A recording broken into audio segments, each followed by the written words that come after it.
Did you know in 2019, over 82 million people ages 16 and older were still working an hourly wage job?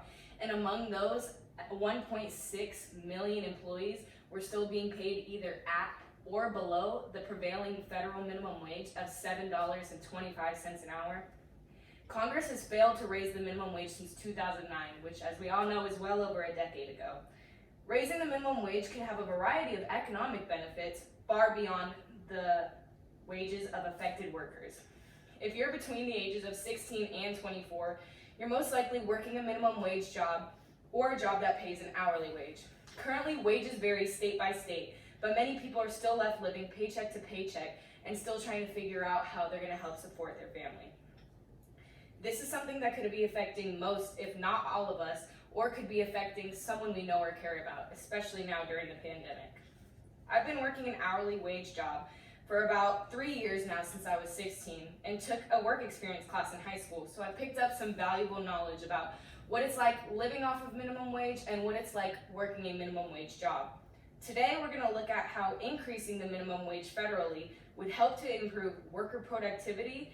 Then we'll discuss how it can boost the national economy. And lastly, we're going to discuss how increasing the federal minimum wage can help to reduce the pay inequalities for women and Black or Indigenous people of color that decrease overall economic growth.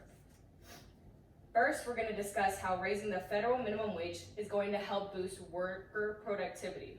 A huge problem a lot of employees are facing is that they feel like they're not being paid enough for what they're having to do at their minimum wage jobs. Customer service isn't for everyone, as we all know, but even for the nicest person, it can get a bit grueling.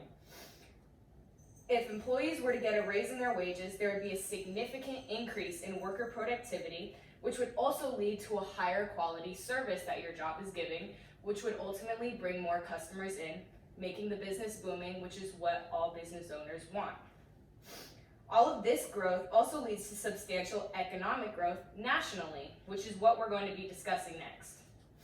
Raising the federal minimum wage not only helps to improve worker productivity, but is going to help boost the national economy as well. Wage increases, particularly for those at the bottom of the income spectrum, increase community-level economic activity and support local businesses, which a lot of local businesses are starting to fail due to the pandemic right now. It's also going to reduce the amount by which taxpayers subsidize corporations for the low wages that they are paying their workers.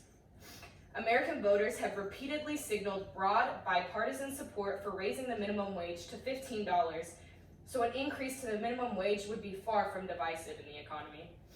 The percentage of Americans who say that they support raising the minimum wage has actually increased during the pandemic. 66% of Americans supported raising this minimum wage in February of 2020, while 72% supported it by August 2020. Raising the federal minimum wage would not only help to boost the economy, but it's also going to help reduce the decades of pay inequality that women and Black or Indigenous people of color have been forced to endure over the years. By establishing regular, predictable increases to the minimum wage that are linked to overall wage growth, we're able to improve the ability of minimum wage to reduce inequality. A rise to $15 an hour reverse decades of growing pay inequality between the lowest paid workers and the middle class. And indexing future increases are going to help prevent any future growth in that gap as well. Raising the federal minimum wage has been a discussion among people for years now, but it's not going to stop anytime soon unless something changes. Raising the minimum wage is one of the most basic first steps that we can take to help improve our economy as a whole and to help the lower or middle class families that are struggling, especially now during the pandemic. Raising the federal minimum wage is going to help improve worker productivity, help to boost our overall national economy, and is going to help to reduce the pay inequalities for women and Black or Indigenous people of color that decrease overall economic growth. It's time for us to stand up and make a change. Thank you. Good.